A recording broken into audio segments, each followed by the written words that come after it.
Thank you for listening to Depictions Media Radio.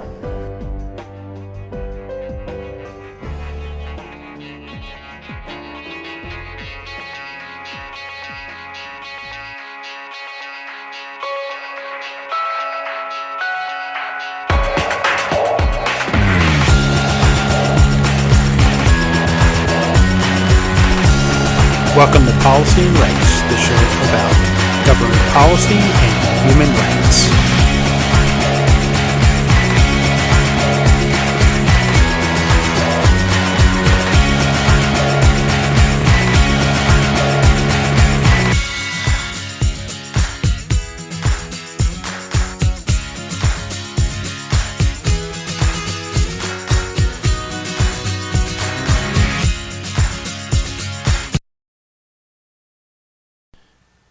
Welcome back to Policy and Rights here on Depictions Media Radio. I am your host, Michael Clogs.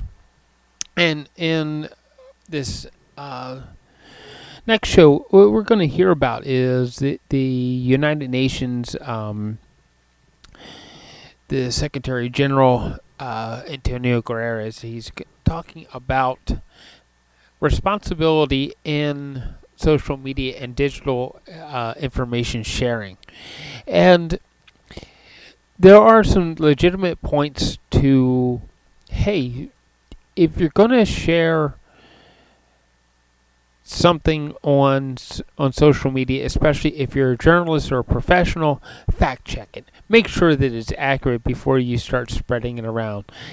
There are a lot of people out there that want to spread misinformation and spread information that simply just scares people.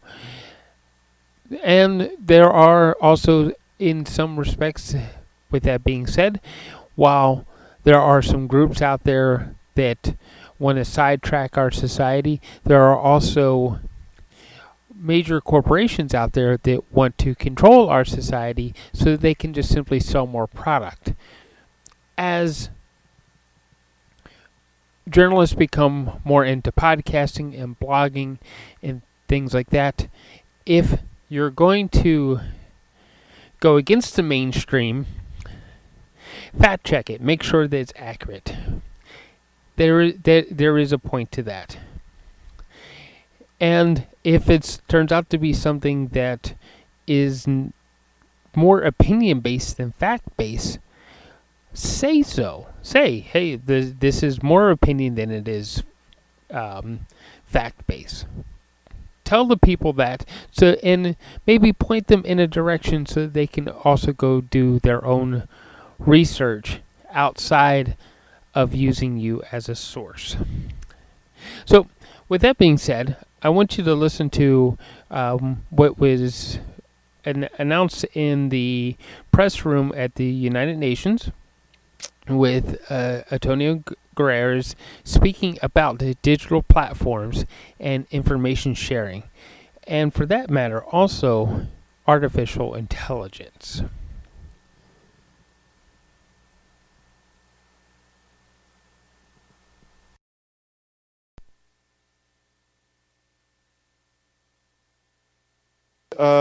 Good afternoon. Welcome to this briefing. The Secretary General is here to launch the policy brief on information integrity on digital platforms. Joining him is Melissa Fleming, the Undersecretary General for Global Communications, whose department has the lead on issues relating to information integrity in digital platforms, and whose department produced the brief that you've had since last week. So, Secretary General, you have the floor, and then we'll take some questions.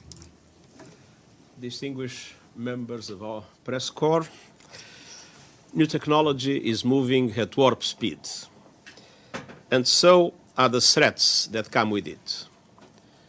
Alarm bells over the latest form of artificial intelligence, generative AI, are deafening, and they are loudest from the developers who designed it.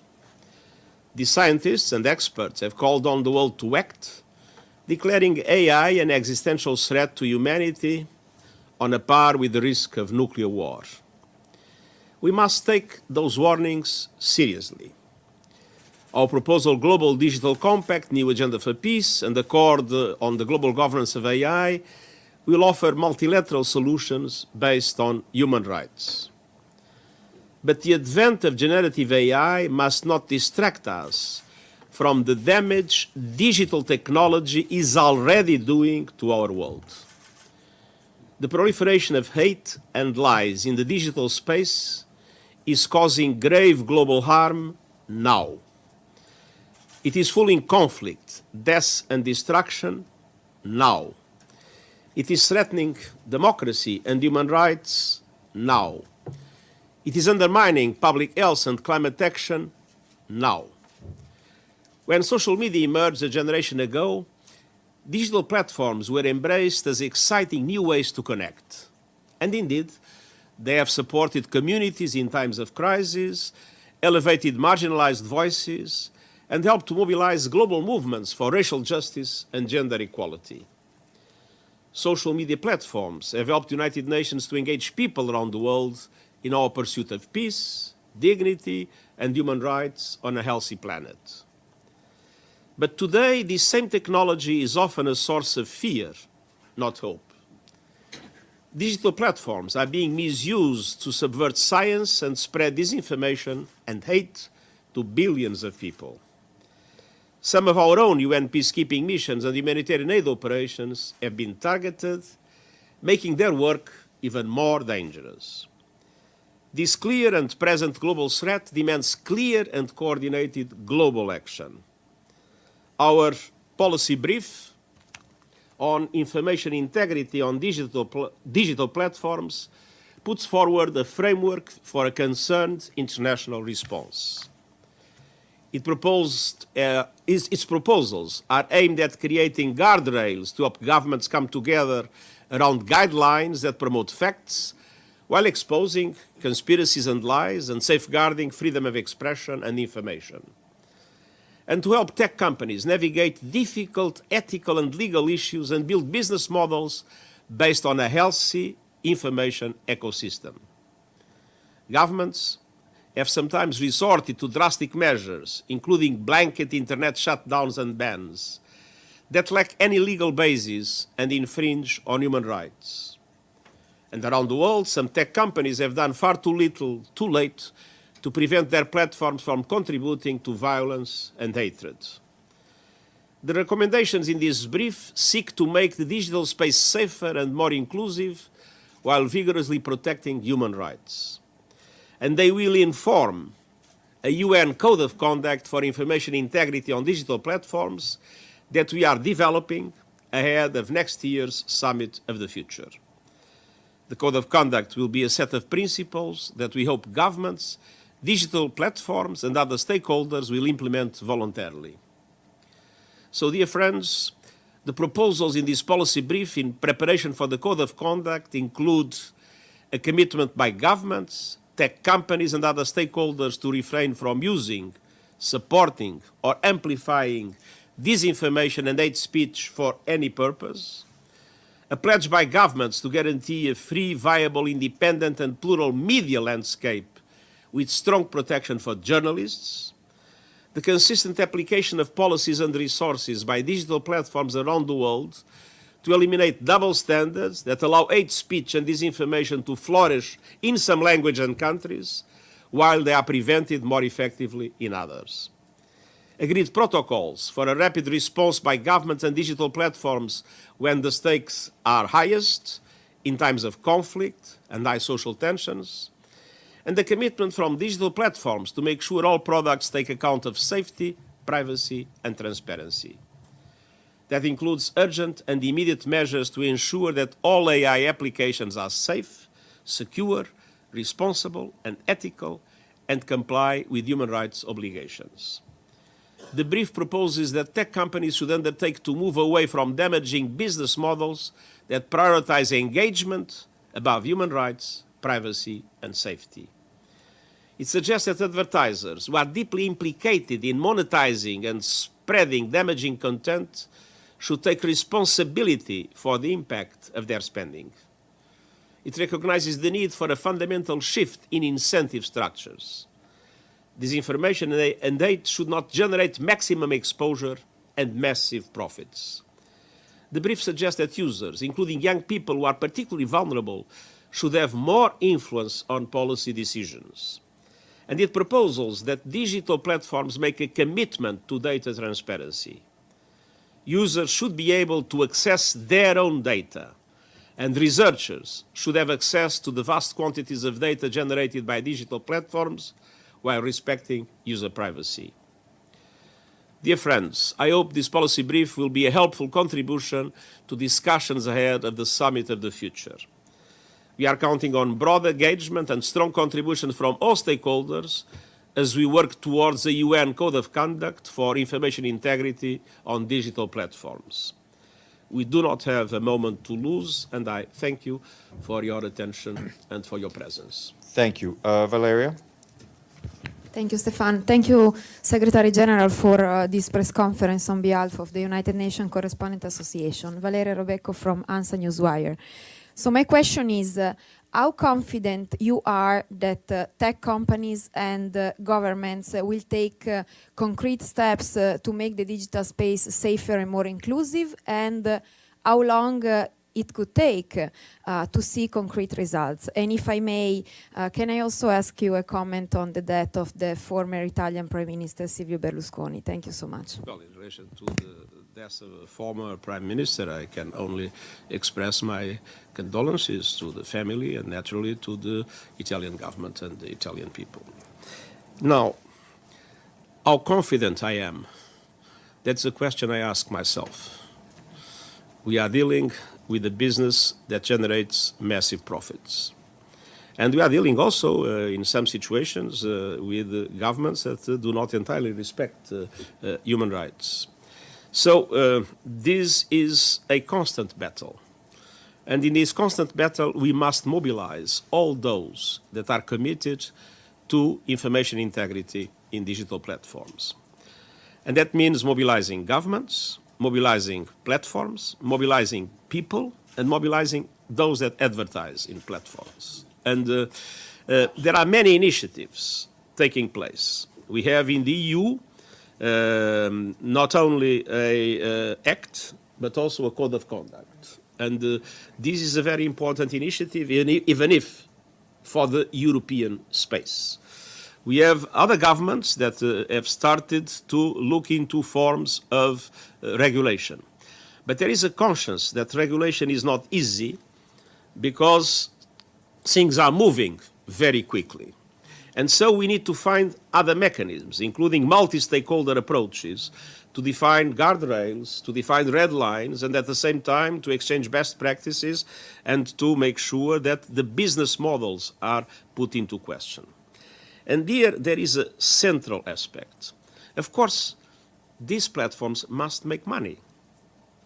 But the problem is that the present business model prioritizes engagement in relation to privacy, truth, and the human rights of people. A study by the MIT has demonstrated that false information tends to multiply 6 times more than true information in one of the platforms. I'm not going to quote which the platform is, but the study was done in relation to one of the platforms. So it is important that platforms understand that having naturally a profitable activity, that profitable activity cannot create massive profits at the expense of a model of engagement that goes before any other consideration. Human rights, privacy, safety. Edie? So everybody needs to be engaged. And this code of conduct that we hope will be published in the movement towards the Summit of the Future is, of course, not a solution alone in itself, but it will be global, not in relation to any specific part of the world. And it will be, as it is on a voluntary basis, I hope a very strong instrument in order to allow all those interested to commit to what needs to be done in order to guarantee, or at least to seriously promote, information integrity in digital platforms. Edie? Thank you very much, Mr. Secretary General. Edith Lederer from the Associated Press. I know. You,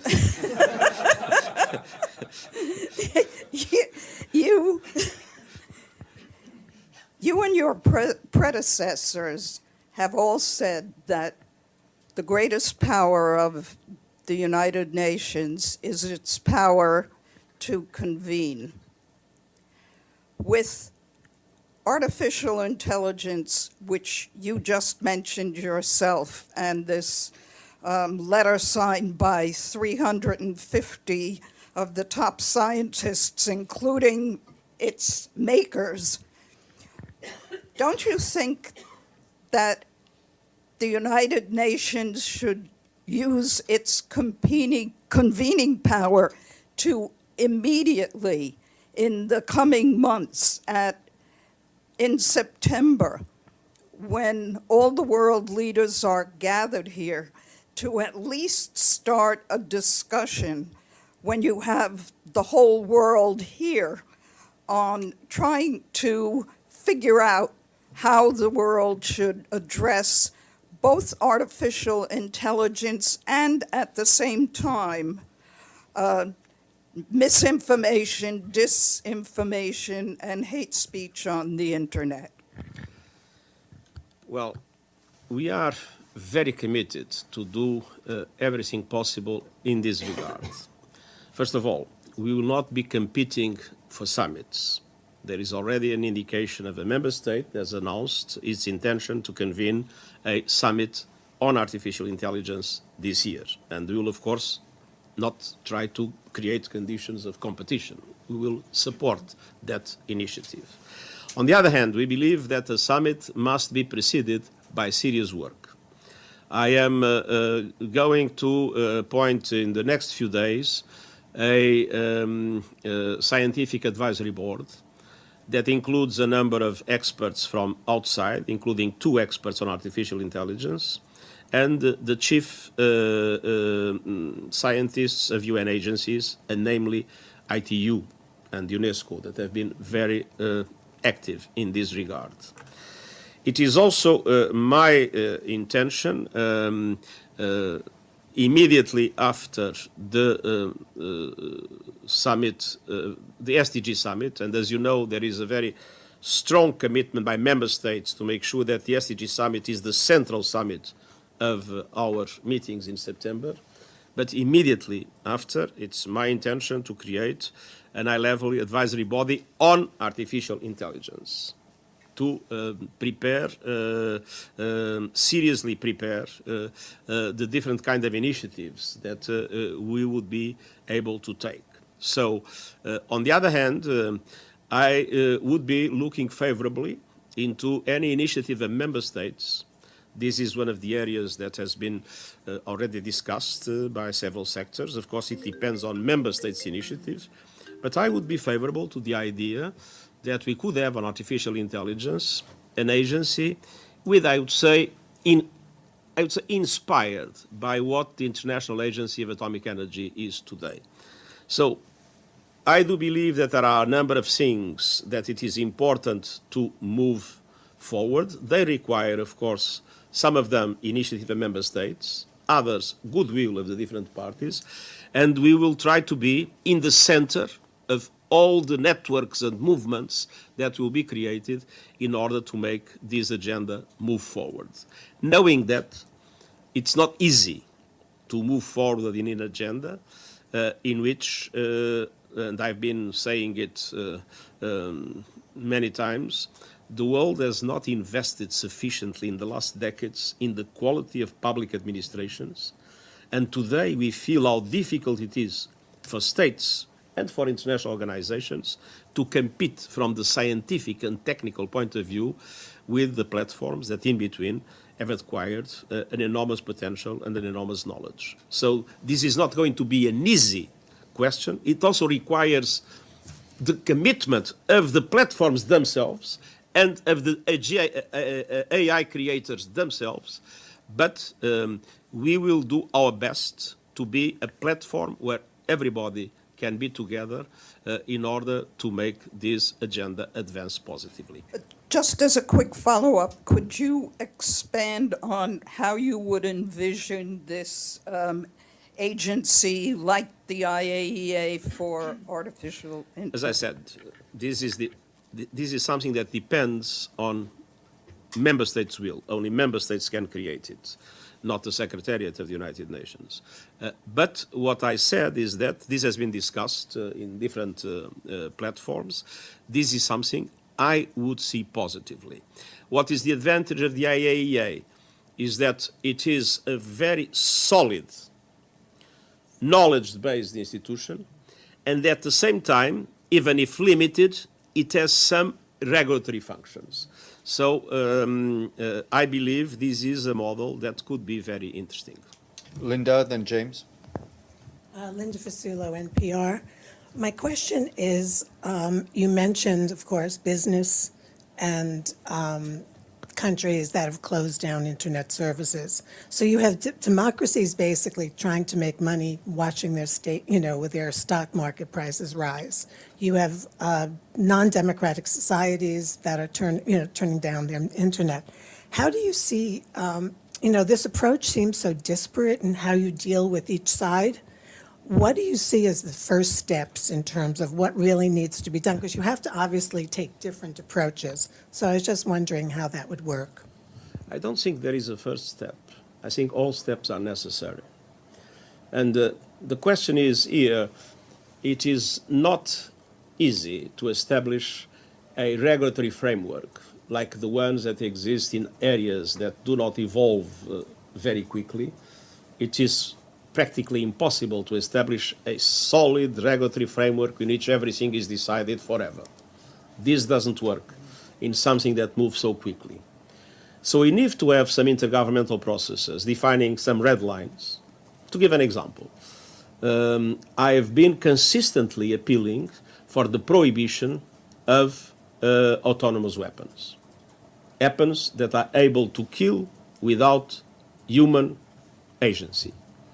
This has been my appeal. This is the kind of regulatory framework that can only be done by member states if they want to have international law in relation to this. So there are areas where international law is possible, depending on the will of member states to establish it. But there are areas where things move so quickly that if you establish a set of norms today, they will probably be outdated tomorrow. So we need a process, a constant process of intervention of the different stakeholders working together to permanently establish a number of soft law mechanisms, a number of, I would say, norms, codes of conduct, and others. And it is in that approach of trying to bring together the different actors that will be working. And this code of conduct that we intend to prepare and that will be issued before the Summit of the Future under my authority is something in which we hope, with the consultations that will be established before and with its nature, we hope it will be supported and commitments will be made based on it by governments, by platforms, by advertisers, and by civil society organizations. James, then Pam. James Bays from Al Jazeera. Secretary General, you've been speaking about AI for quite a long time, and I'm sure been thinking about it as well. In your opening statement, you quoted scientists and experts saying that it could be a risk as high as nuclear war. Some are also, though, saying that it could cure cancer. So I'd just like your assessment. What do you think are the challenges and the opportunities of AI? Well, I think the opportunities are immense. If you look at health, if you look at environment, if you look at education, what AI can produce can be an extremely important factor to make the Sustainable Development Goals a reality. So AI has an enormous potential. But it is clear that AI has a serious problem, which is the possible removal of human agency. And that, for me, is the central question.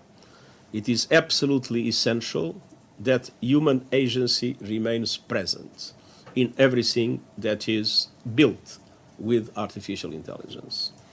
And the risk is, of course, if that principle is put aside completely. Now, when I look into these testimonies, I take them seriously. But as I said in the beginning, the fact that we look at catastrophic consequences might come from artificial intelligence in the future should not distract us from what's happening today in the digital world that is contributing to people being killed, to human rights being violated, to our privacy being completely destroyed, and for the data that is produced by us to fully escape our control. So many things are happening today that we need to deal with, but at the same time, we need to do everything possible to make sure that the future evolution of AI doesn't go into the logic that completely abolishes human agency and creates a monster that nobody will be able to control. Pam, then Maggie. Thank you very much, Steph. Thank you, Secretary General. It's Pamela Fall from CBS News. Good to see you and hear about this. My question is about the inputs. Have you spoken with most of the AI generating digital platforms? How supportive are they, and to the DSG as well? How supportive are they of this? Many of my colleagues have mentioned, or a few, the AI, open AI proposal for a UN agency to be involved. And how concerned are you in that context that the governments are now being pulled in to regulate this? I mean, you were a prime minister. We know that governments are not where AI principally was developed. So are you in any way concerned about government interference in the development in this code? Thank you. First of all, we had recently in our senior management group a meeting in which the CEO of OpenAI was, together with several other experts, and we were discussing seriously these questions. And it is interesting to see that today those that are in the front line of the development of AI are the first to say that regulation is needed. Now, it's not clear what exactly some of them mean, but it is obvious that there is an understanding that what they are developing has some risks and that those risks need to be contained. Now, I don't think this problem can be solved by saying, you regulate and we don't care. We will follow the regulations. It's too complicated for that. I think both governments and platforms and the developers, scientists, and the civil society need to be together to find ways in which there is a consensus on how we can move in the right direction. So it's not enough. It would be a disaster to say, we don't want to be regulated, we want to do it as we like. It would also be a disaster to say, no, government should regulate and we do what we want. No, I think there is a common responsibility here. This is too big to be handled without a strong engagement of all parties, and there is a lot that needs to be brought together. I must say, I've listened to several scientists, I've listened to several people involved in these platforms themselves, and it is clear that there is a lot to be done to reach a common understanding about how we can move forward to the benefit of humankind and avoiding the risks that are still happening. Maggie, then Michelle. Already happening, sorry, not still. Thank you. Maggie, then Michelle. Good morning, Secretary General. It's Margaret Bashir, Voice of America. Secretary General, when do you envision this code of conduct going into effect? And what's the reaction been from the member states you've consulted with about it? And if I could just ask you separately on Sudan, the fighting has resumed, the 24-hour ceasefire has ended, Mr. Perthis has been declared persona non grata. Is there any realistic, effective political role for the United Nations right now in Sudan? Of course there is. I mean, there is a massive engagement of the UN in relation to the humanitarian aid in Sudan. All our agencies are deeply involved. The Deputy SRSG is in Sudan coordinating that effort. And at the same time, we will be, as we said since the beginning, supporting an African solution for the problem, supporting the African Union and supporting the IGAD, and we will be totally committed to do it. We don't intend to have any protagonism, we never did. We are here to support the African solutions for the Sudanese problem. So you don't see a primary role then for the United Nations? Since the beginning, we have said that we are there, and we are part, as you know, of the initiative that the African Union recently launched, and there was a mechanism that was created to which we belong, and we are there to from the beginning, to essentially support an African initiative that can lead to a solution, hopefully a solution of the problem, with, of course, our deep condemnation by all the killings and the violence that is taking place. Coming back to, sorry. The first part of it was, when do you expect this code of conduct to go into effect, and what's the reaction been from the code of conduct, now we have presented this set of principles. Based on this set of principles, we'll conduct a number of important consultations with governments, with platforms, with scientists, with civil society. And it's my intention to issue the code of conduct after all these consultations before the summit of the future. The code of conduct is not something to be approved by the General Assembly. It is something that will be our contribution, and we hope, of course, that that contribution can be useful for all parties, for governments, for platforms, for civil society, for scientists, and for those that advertise in platforms and have a very important role to play. Michelle, then Alan. Thank you, Secretary General. Michelle Nichols from Reuters. I need to ask you about Ukraine while we have you. How concerned are you that Russia will quit the Black Sea grain deal next month? And on the use of drones in Ukraine, the US and others have accused Iran of supplying Russia with drones for use in Ukraine. Your report on the implementation of Resolution 2231 is due to go to the Council shortly. What has that determined regarding the wreckage of drones found in Ukraine? Where were they made? Who sent them? Did you send experts to inspect them? Thank you.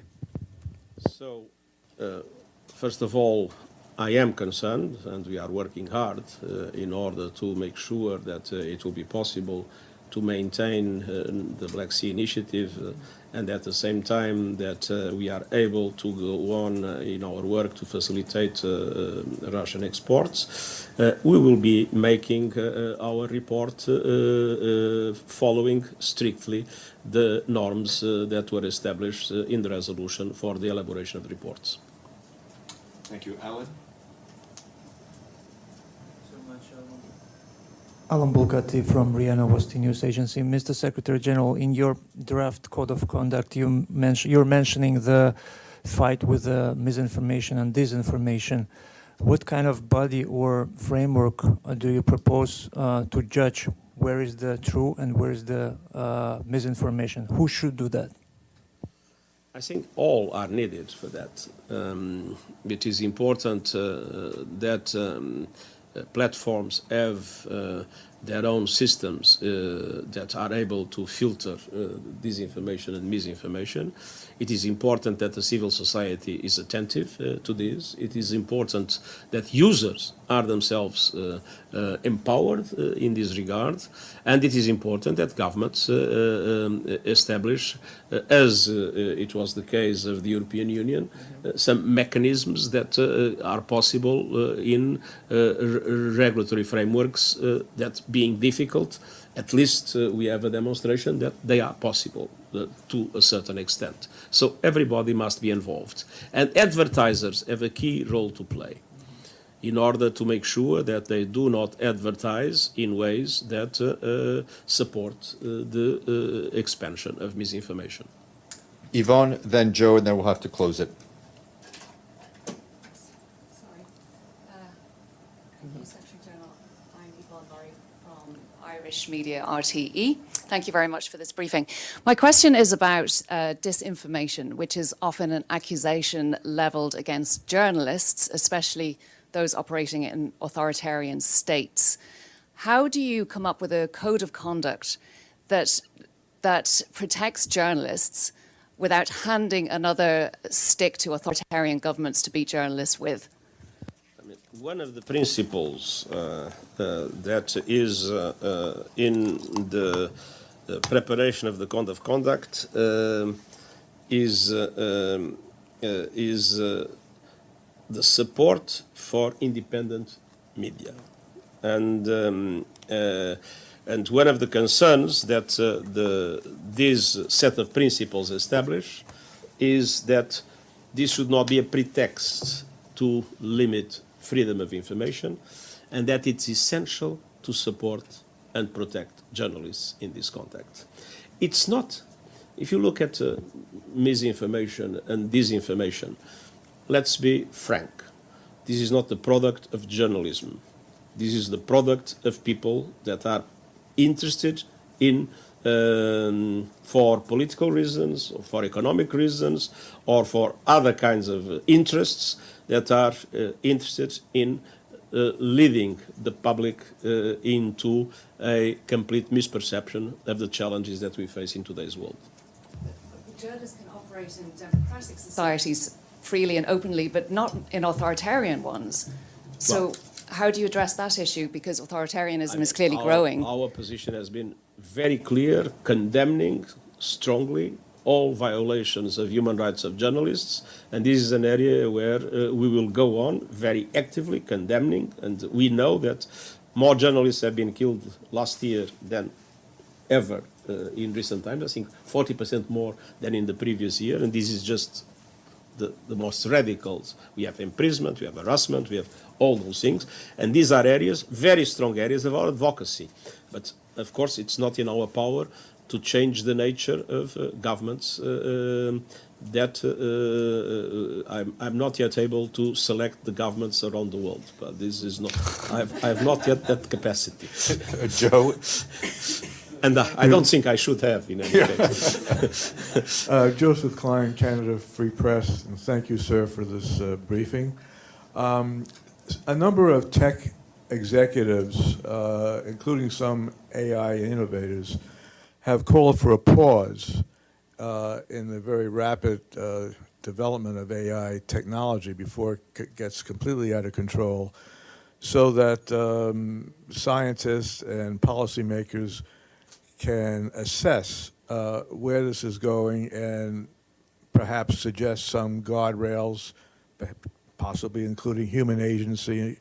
Do you support such a pause, and do you see the board that you are setting up, including AI scientists, as helping in that process of educating during such a pause? Well, I think a pause can be an interesting idea, but I don't think a pause will solve the problem, because we all know of situations in which there is a pause and then everything goes on the same. I think that independently of the fact that the pause being a positive possible idea, we need to make sure that we move forward and we move forward as quickly as possible in all the other mechanisms that we have been discussing. Great. Thank you very much, sir. Thank you. Melissa, thank you.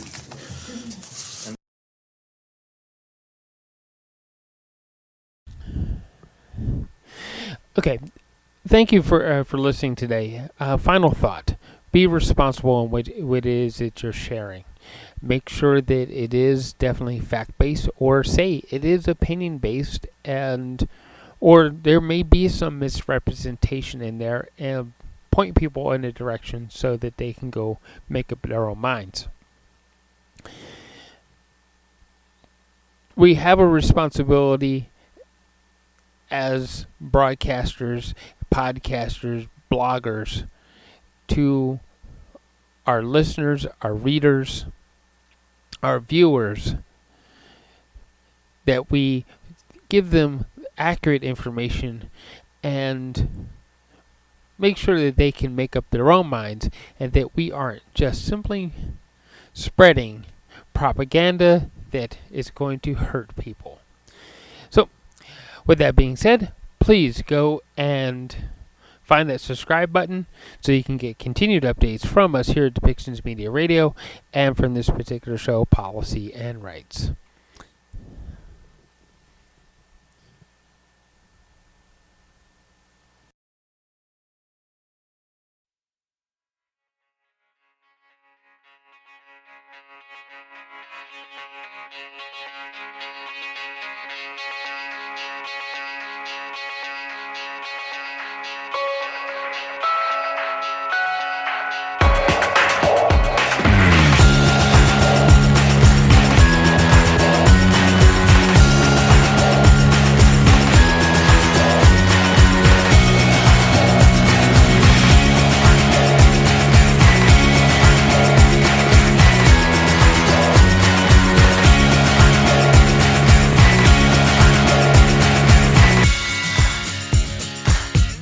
This show has been produced by Depictions Media. Please contact us at depictions.media for more information.